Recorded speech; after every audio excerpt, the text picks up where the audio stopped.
Hello everyone, welcome to Geospatial Classroom.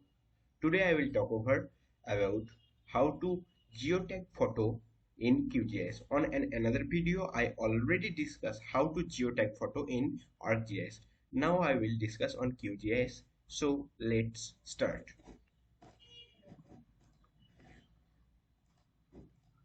At first you have to plug in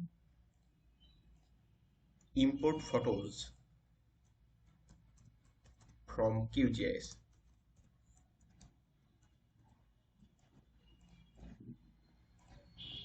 Install this plugin and you have to confirm that which photo you want to convert into map.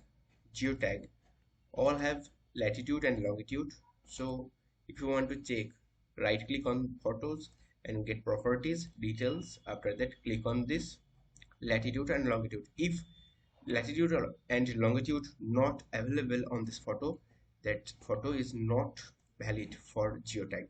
It's already import photo successful, and after that click on this import photos, browse that folder which photo are located,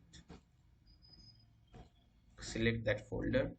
After that click for output folder,